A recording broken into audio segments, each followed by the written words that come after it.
The black briefcase clicked open, and Claire stopped breathing at the sight of the money. Neat stacks of $100 bills filled one side, bound in paper bands that felt crisp beneath her fingertips. On the other sat a thick packet of financial records stamped confidential, their white pages glaring beneath the diner's fluorescent lights. The kitchen refrigerator hummed behind her. Somewhere under the counter, a faucet dripped with maddening precision. Claire had found the case beneath booth 7 after the last customer left. It was nearly 2 a.m. The vinyl seat still held a trace of warmth, and the air smelled of burnt coffee, bleach, and fryer oil. She should have called the police. Instead, she searched for identification, careful not to disturb the documents. A black card rested inside a narrow pocket. No company logo, no title, just a name embossed in silver, Adrien, and an address across the city. Her phone vibrated against the counter. Final notice, the hospital message read. Her mother's next treatment required payment by Friday. Claire looked from the amount due to the open briefcase. 1 stack would cover the treatment. Half a stack would buy time. Even a single bill could keep the pharmacy from refusing another prescription. No camera faced the booth.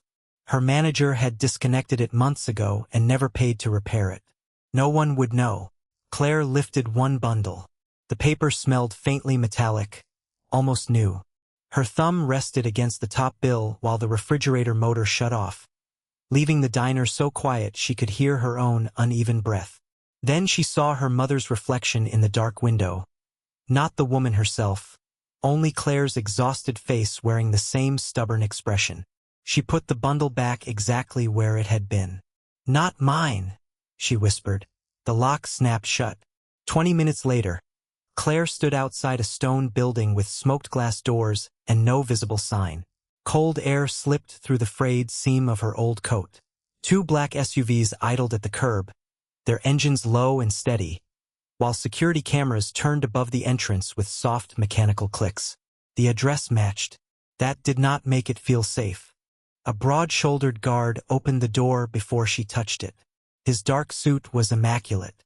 His gaze dropped to the briefcase, then sharpened. "Where did you get that?" "Booth 7. Claire tightened her grip on the handle. "A man left it at the diner." The guard reached for it. She pulled it back. "It goes to Adrien." The warmth inside smelled of cedar, polished stone, and expensive tobacco. Another man appeared beside the security desk and spoke quietly into an earpiece. Claire heard only 3 words. "It's been found." The guard studied her worn shoes, her drugstore uniform, and the sleeve she had stitched twice. "Did you open it? I needed a name. Did you take anything?" Claire placed the case on the marble counter. The impact echoed through the silent lobby. "Count it." A door at the far end opened. Footsteps crossed the stone.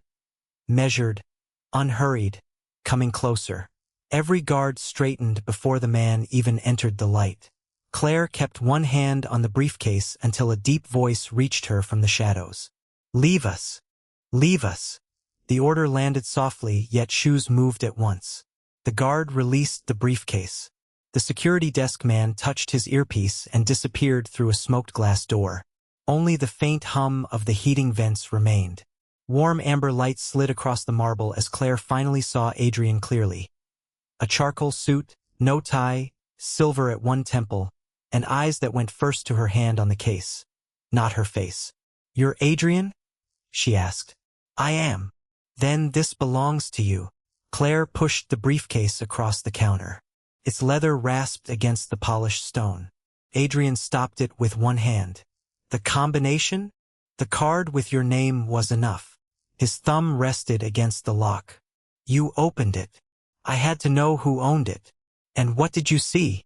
"Enough to know I shouldn't keep looking." For the first time, his gaze lifted fully to hers. Men like him usually made rooms smaller. Claire had seen it in the way the guards stood, shoulders rigid and voices lowered. But she did not step back. Adrien entered the combination. 3 metallic clicks broke the silence. He checked the cash first, running one finger along the neat bands without counting them. Then the documents. Each folder remained aligned exactly as Claire had found it. Nothing is missing, he said. I told your guard to count it. Most people would have taken something. Most people aren't trying to sleep at night. A nearly invisible crease appeared beside his mouth. He closed the case and reached inside his coat. Claire's shoulders tightened, but he produced a slim checkbook and a black fountain pen. The nib whispered over paper. He tore out the check, placed it on the marble, and turned it toward her. The amount had 5 zeros. Could have covered her mother's treatment by Friday. It could have covered the bills stacked beside the kitchen sink, the rent notice under the sugar jar, and every shift Claire had worked with aching feet. Her fingers stayed curled inside the frayed cuffs of her coat. No, Adrien's pen stopped above the checkbook. You didn't read the amount. I saw enough. Name another one. I don't have one. Everyone has a price. Then tonight must be disappointing for you. The lobby seemed to lose its air. Beyond the glass entrance, headlights smeared across the wet street, and rain ticked against the doors like fingernails. Adrien studied the pale stitching along her sleeve. Then the diner badge clipped crookedly above her pocket. Claire. Why bring it here? Because it wasn't mine. You left work for that? Claire glanced toward the brass clock above the elevators. 43 minutes gone. Her manager would notice. That was my decision. Adrien slid the check closer. Take it. Claire placed 2 fingers on the paper and pushed it back. This time, he looked at her hand as though it had moved something heavier than money. I want one thing, she said. Say it. Don't send those men to the diner. No questions. No black cars outside. The night cook has a bad heart, and the waitresses don't need trouble following them home. You're giving me conditions? I'm returning your property. That doesn't make my workplace yours. Silence pressed against the marble walls. Then Adrien picked up the check and tore it once. The sound was crisp, final. Your diner will not be disturbed. Claire nodded and turned toward the rain. Behind her, Adrien spoke without raising his voice. Claire. She paused beneath the cold draft spilling through the doors. I won't forget this. His eyes dropped once more to the torn seam of her old coat. By the time Claire stepped onto the wet sidewalk, Adrien had already made a decision she had never permitted him to make. He would find a way to repay her without offering money. The pink diner sign buzzed above the front window, throwing weak color across the wet pavement. Inside, the coffee smelled scorched, the griddle hissed, and Claire's old coat still held the cold of the morning rain. Her manager waited beside the register with a timesheet pinched between 2 fingers. You left during your shift. Claire tied her apron tighter. I came back. 43 minutes later. He tapped the blank stretch on the sheet. Booth 7 waited. The cook covered your tables. I can't run a night shift on explanations. By sunrise, her apron lay folded on the counter, and her name badge sat on top of it. The door locked behind her with a hard metallic click. Friday was 3 days away. Claire stood beneath the dripping awning, opened the hospital notice on her phone, then closed it before reaching the amount due. At 10:15 that morning, a woman from a downtown consulting firm called. Administrative assistant. Full benefits. No interview required. The salary was almost twice what the diner paid. Claire listened to the polished voice while a city bus exhaled hot diesel at the curb. Who recommended me? A pause. Paper shifted near the receiver. A private referral. What name? I'm not authorized to disclose that. At noon, Claire entered the firm's glass lobby. The air smelled of lemon polish and new carpet.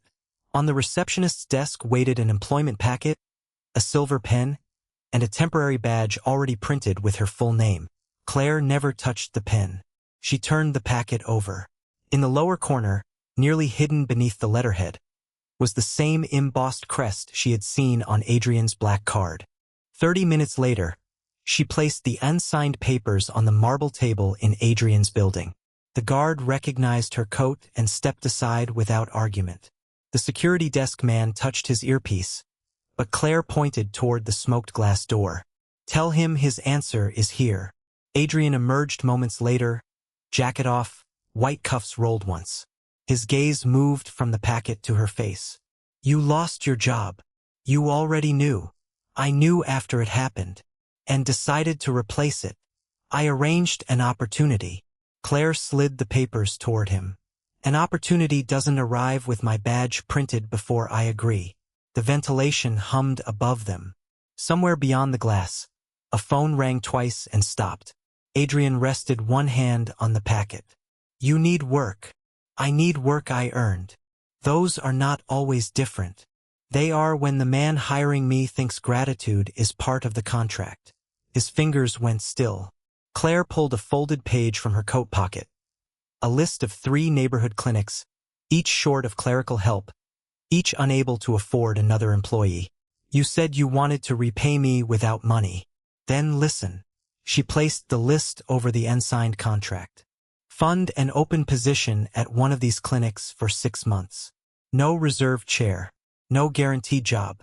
They post it publicly, interview everyone, and choose the best applicant.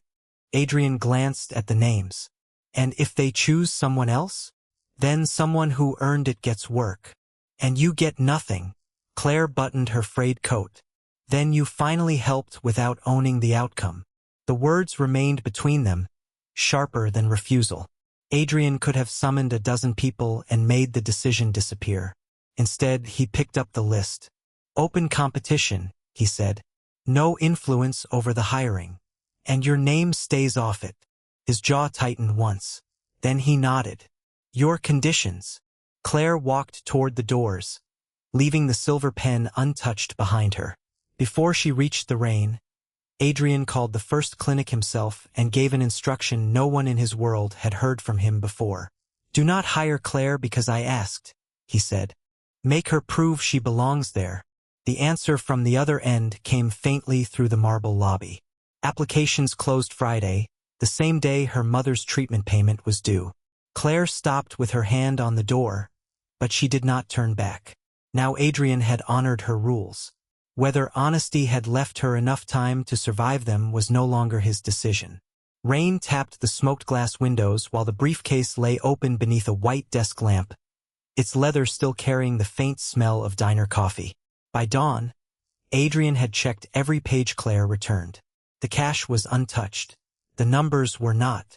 Red marks spread across donation reports from his charitable foundation, payments meant for rent assistance, medical bills, and neighborhood food programs. Each transfer passed through legitimate vendors, then split into shell companies controlled by someone who had sat at Adrien's table for years. Adrien pressed a finger to one signature. Lock the accounts. Across the desk, his financial director hesitated. The ventilation system whispered above them. The room felt cold enough to preserve a secret. Those funds are tied to our most profitable route, the man said. Freeze them, Adrien repeated. Notify the banks.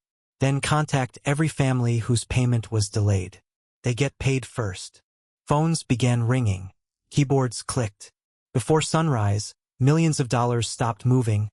3 shell companies lost access to their accounts, and copies of the intact records were sealed in separate evidence envelopes.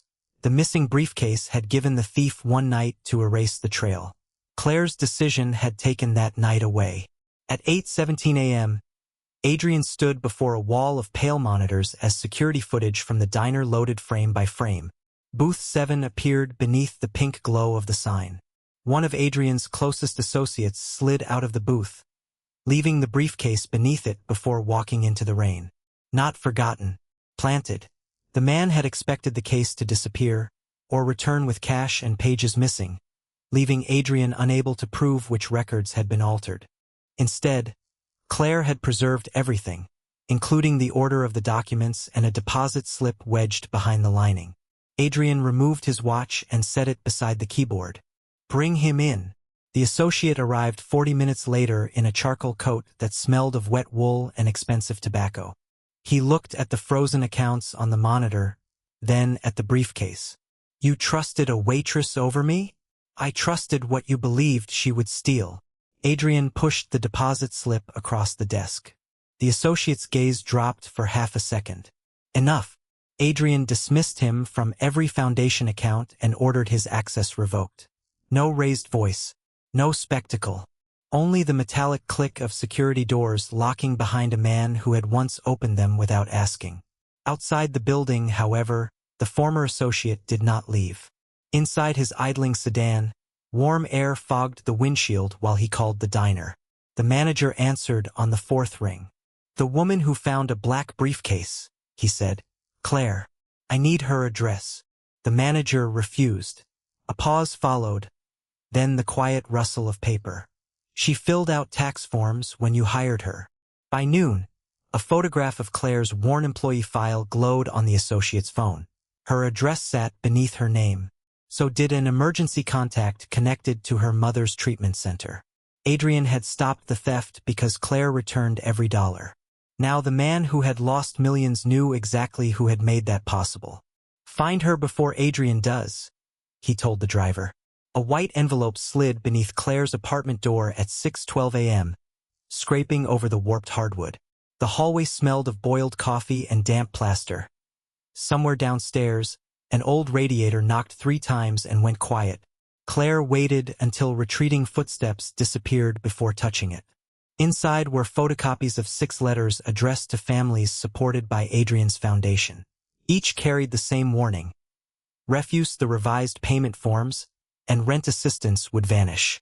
One included a photograph of a little boy stepping off a school bus. Across it, in black ink, someone had written, "Cooperate." Claire's phone vibrated. An unknown number sent a picture of her mother's treatment center, its glass entrance silver beneath the morning sky. The message below contained 5 words: "Keep quiet. Keep her safe." Claire did not call the police. Not yet. She photographed every page, sealed the originals inside a grocery bag, and emailed copies to 3 separate accounts. Then she wrote the threatened families' names on the back of an overdue medical bill and left her apartment through the rear stairwell. A dark sedan waited across the street, exhaust curling through the cold. Claire walked the opposite way. She changed buses twice, crossed a crowded station, and entered Adrien's building through the front doors while rainwater darkened the shoulders of her frayed coat. The guard recognized her first. The man at the security desk touched his earpiece. "Tell Adrien I have proof his former financial director is threatening the families," Claire said. "And tell him I won't hand it over to anyone else." Less than a minute later, the elevator doors opened. Adrien stood inside without an escort. His charcoal suit was immaculate, but a muscle moved once along his jaw when he saw the photograph from the treatment center. "You should have gone somewhere safe." "Safe for whom?" Claire stepped into the elevator. "If I disappear, those families are still exposed." In Adrien's office, amber light cut across black marble, and the air carried the faint scent of cedar. Claire spread the letters across his desk, keeping one palm over the grocery bag. Adrien reached for his phone. "I'll deal with him." "That depends on what deal with him means." His hand stopped. The silence was so complete she heard rain ticking against the glass 40 floors above the street. Claire pushed forward the list of families. Legal protection. Emergency payments through traceable accounts. Lawyers they can call without asking your permission. No retaliation. No one vanishes, and no blood is spilled because of me. He photographed your mother's treatment center. That doesn't change my terms.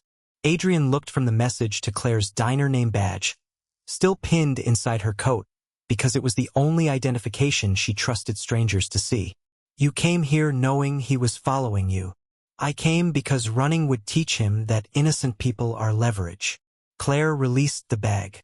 "Agree, and I'll authenticate where every page came from." "Refuse, and copies go to federal investigators before noon." For the first time, Adrien did not command the room. Claire did. He pressed the intercom and ordered immediate legal protection for every family on her list, independent counsel, and secure transportation arranged through licensed services. Then he placed his phone face down. "No revenge," he said. "You have my word." Claire handed him the originals. A second phone began ringing inside Adrien's desk. He answered, listened, and turned toward the rain-streaked windows. "The driver lost her at the station," a voice reported through the speaker. "But the treatment center is still being watched." Adrien ended the call. Claire pulled out a chair and sat instead of leaving. Then we stop protecting only me, she said. We protect everyone, and we do it where the law can see. Rain tapped the prosecutor's office windows like fingernails against glass. Under the fluorescent lights, a steel conference table held 6 black ledgers, 3 encrypted drives, and the documents Adrien's attorneys had warned him never to surrender. Claire stood beside the door, her damp coat carrying the cold mineral smell of the storm. Adrien removed his watch and set it beside the first ledger. Everything traceable is here, he said. The prosecutor, a silver-haired woman with reading glasses, did not touch the files. These records go beyond the financial director. They expose your profitable routes, protected accounts, and every associate who benefited from them. I know. Once I sign the receipt, you cannot take them back. Adrien looked at Claire. She offered no reassurance. That was not why she had come. His promise had required lawful protection, independent counsel, traceable aid, and no retaliation. Keeping it now meant placing his own empire inside the law's reach. He slid the drives across the cold metal. Sign it. The prosecutor opened a folder. Paper whispered beneath the hum of the ventilation system as Adrien authorized full access. Then he called his operations council and terminated the routes that had concealed the stolen charitable funds. Each command cut away another source of money. Warehouses were released from contract. Accounts were locked pending review. Businesses that had answered only to him were ordered to preserve their records for investigators. His phone vibrated before he finished. Then again. For associates withdrew their support within minutes. A 5th message contained only a photograph of Adrien's empty chair at a private club, turned toward the wall. Claire watched him read it. What does that mean? It means they no longer consider me fit to lead. He placed the phone face down. Its vibration rattled against the table anyway. The prosecutor signed the evidence receipt and pressed a blue seal across every page. The sound was small, final. The families will remain under licensed protection, she said. Emergency payments will be administered through independent counsel. But cooperation does not erase your own exposure. Adrien buttoned his jacket. I didn't ask it to. Claire stepped closer to the table. You could have given her only what implicated him. That would protect my position, not your conditions. His gaze settled on the worn cuff of her coat, the same one he had remembered when money would have been easier.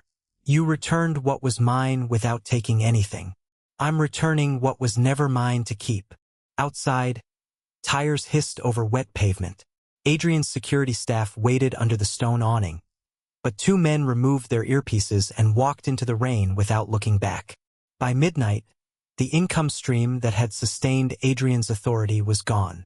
By dawn, his name would carry less fear in the rooms where fear had once been currency. Claire reached for the signed receipt before the prosecutor filed it away. Adrien stopped her with 2 fingers on the paper, not forceful enough to claim it. You should understand what happens next, he said. The man who planted that briefcase thought he could destroy you by proving you had a price. Now he will try to prove I do. Claire held his gaze across the sealed ledgers. And does he know what it is? Another message illuminated Adrien's phone. This one came from the last associate who still answered him. They're preparing to release everything. Adrien turned the screen toward her. He's about to find out. The fluorescent tube above the evidence table flickered twice, filling the office with a thin electrical hum. Sealed cartons cast long shadows across the damp floor, and the air smelled of wet wool, cold coffee, and printer toner. Claire watched Adrien remove a narrow envelope from the lining of his briefcase, the same lining her fingers had pressed flat beneath stacks of cash. He placed the envelope before her. This was supposed to be filed the morning after you found it. Inside were dissolution papers dated 3 weeks before that night, a list of shell companies marked for closure, and signed instructions transferring legitimate foundation assets to independent trustees. Claire turned each page beneath the hard white light. No coded language. No hidden empire waiting to replace the old one. Just a precise plan to dismantle the network Adrien's father had left him. Routes severed. Accounts closed. Names preserved for investigators. You already knew someone close to you was stealing, she said. Adrien rested both hands on the metal table. The steel chilled his palms, but he did not move them. I knew money was disappearing. I carried the records myself because my financial director controlled the secure archive, the couriers, and half my security. A heating pipe knocked inside the wall. Claire looked at the envelope again. So the cash was never the most valuable thing in that case. No, his answer landed softly. The plan was. Adrien crossed to a locked cabinet and removed an old photograph. The paper had yellowed at the corners. A younger Adrien stood beside his father outside the same building, surrounded by men in dark coats. His father's hand rested on his shoulder like ownership. I inherited a machine, Adrien said. For years, I told myself controlling it made me different from the man who built it. Then I began closing pieces of it quietly. Your return of that briefcase gave me one clean chance to finish. Claire set the photograph face down. And if I had taken the money, the documents would still have mattered. His jaw tightened. But I would have believed everyone could be bought. I might have used that belief as an excuse to keep everything. The confession changed the weight of the room. Claire had thought her choice had exposed a thief. It had done more. It had preserved Adrien's final exit before suspicion hardened him back into the ruler his father had trained him to become. She gathered the dissolution papers and carried them to the prosecutor's desk. Seal these with the ledgers. Adrien reached for the envelope, then stopped. Claire did not. She handed it over herself, surrendering the last private proof of his intention to lawful custody. The prosecutor stamped the seal. The crack of metal against paper echoed through the office. Adrien could no longer hide behind the claim that change had been impossible. Claire could no longer pretend her decision had ended at a diner door. A printer awakened behind them. Page after page slid into the tray, warm and smelling faintly of heated ink. The prosecutor lifted the first sheet. Adrien's former financial director had begun releasing selected records to the press, enough to portray Adrien as the sole architect of every operation, while erasing the dissolution plan and the theft that had forced his hand. By 9 tomorrow morning, the prosecutor said, his version will be everywhere. Claire looked from the sealed envelope to Adrien. The truth now existed, but sealed inside that office it had no voice. Not yet. Then by 9, she said, someone has to put the whole chain on record. Adrien's face went still. If that someone is you, there will be no private life to return to. The printer released another warm page. Claire placed her hand over it before he could read her name. I know. At 8:17 a.m., every phone in the prosecutor's office began vibrating against the metal table. The sound spread like trapped insects beneath the cold white lights. On the screens, selected ledgers carried Adrien's signature. News alerts named him alone. Claire watched his former financial director turn theft into evidence and evidence into a throne. Adrien reached for the sealed documents, but Claire placed her palm over them. The paper felt warm. The room did not. No, she said. You already gave them the records. This part is mine. In the recording room, a red light blinked above the camera. Independent counsel sat beside her. The trusted prosecutor switched on the microphone, and Claire stated her full name, her former workplace, and the exact hour she had taken custody of the briefcase. She described the unbroken locks, the untouched cash, Adrien's name card, the dated dissolution plan she had submitted into legal custody. Then the prosecutor asked whether she understood that her testimony would become public. Claire's fingers tightened around the edge of the desk. Once her face appeared beside Adrien's records, strangers would know where she had worked. They would search for her mother. They would turn one honest decision into a permanent address on the internet. Yes, Claire said. Release it. The red light held steady. At 8:43, her sworn statement went live with the complete documentary chain. The selective story fractured within minutes. Adrien was no longer the only name in the records, and his former financial director could no longer suppress the dated plan proving both his theft and Adrien's attempt to dismantle the network. Claire's private life disappeared in the blue glare of 100 screens. Adrien stood outside the glass, motionless, while she finished what his money and influence could not. Then he made 3 calls. His voice was quiet enough to make every person nearby stop moving. He dissolved the remaining command structure, revoked every order carrying his authority, and transferred the legitimate charitable assets to independent trustees. Licensed protection teams were assigned to Claire, her mother's treatment center, the threatened families, and every cooperating witness. No loyalist, no private retaliation, no hidden payment. And immunity? An attorney asked through the speaker. Adrien looked at Claire through the glass. None for me. He authorized the prosecutor to preserve everything tied to his own past, then surrendered the last access codes. One by one, the monitors showing his accounts went dark. At 8:58, the guard removed Adrien's security insignia from his jacket. The security desk man unplugged the encrypted communications unit. What remained of Adrien's inherited power ended without gunfire. Only clicks, dial tones, and the dry scrape of keys placed on steel. At 9, the prosecutor entered with a printed protection order. Your testimony changed the case, he told Claire. But the financial director has challenged the chain of custody.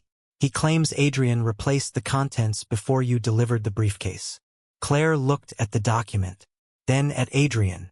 The truth had survived the morning, but proving it would require her to stand in open court and answer one final question under oath. What, exactly, had she refused to take? Set the date, she said. I'll be there. Adrien's last key stopped spinning on the table. For the first time, he had no power left to shield her from what came next. And Claire had chosen to walk toward it anyway. Cold rain tapped against the courthouse windows, and the fluorescent lights hummed above 12 silent jurors. On the evidence table, the briefcase looked smaller than Claire remembered. Black leather, dulled corners, one pale scratch beside the lock. Claire sat beneath the witness stand lamp with her right hand raised. Adrien waited behind the defense table without guards, insignia, or the authority that once made entire rooms fall quiet. The financial director's attorney lifted a photograph of the open case. You expect this court to believe you saw hundreds of thousands of dollars and never touched a single bill? Yes. While your mother needed medical treatment, the radiator clicked. Claire could smell old paper and rain drying on wool coats. Especially then. The attorney approached the evidence table. Mr. Adrien could have replaced these documents before you arrived. No, Claire pointed toward the case. The diner's sugar had spilled into the left hinge. I wiped the outside, but I never opened the hinge plate. With the judge's permission, a court technician loosened 2 screws. A thin crust of white crystals clung beneath the brass, sealed under the original evidence tape. The dated dissolution plan carried the same microscopic sugar residue along its folded edge. Nothing had been replaced. The financial director's challenge collapsed in the sound of a camera shutter and the prosecutor saying, "The chain is verified." Claire stepped down. Outside the courtroom, reporters crowded behind a brass rail, but Adrien did not approach her. He walked to the prosecutor instead and signed the final surrender papers. No immunity, no hidden access, no power held in reserve. Months later, his lawful cooperation reduced the sentence, but it did not erase it. The charitable assets remained with independent trustees. The witnesses kept their protection. Claire's mother continued treatment under sealed medical privacy orders, beyond the reach of cameras or former associates. On the morning Adrien was released, winter sunlight lay across the courthouse steps like thin gold. He wore an ordinary charcoal coat. No driver waited. No security detail watched the street. Claire stood beside the same briefcase, now empty except for one envelope. Adrien stopped several feet away. "I remember the coat," he said. Claire glanced at the repaired sleeve of her old jacket. "You remembered everything." "Not everything." He opened the envelope and handed her a receipt from an independent medical assistance fund. No name, no condition, no debt attached. "I almost paid your mother's bills myself," he said. "Then I remembered what you taught me. Help is not ownership." Claire studied the paper, then returned it. "So why show me?" Because the fund existed before your application, and strangers decide who qualifies. I surrendered control. For once, his empty hands asked for nothing. Claire picked up the briefcase and offered him the handle. Coffee? Adrien took it, not as a debt, not as a claim, but as something she had freely chosen to share. Only if you let me pay. For your own cup. They walked into the clean winter light together. And the man who once measured everything in money spent the rest of his life remembering the woman who proved that what she refused to take was the one thing he could never buy.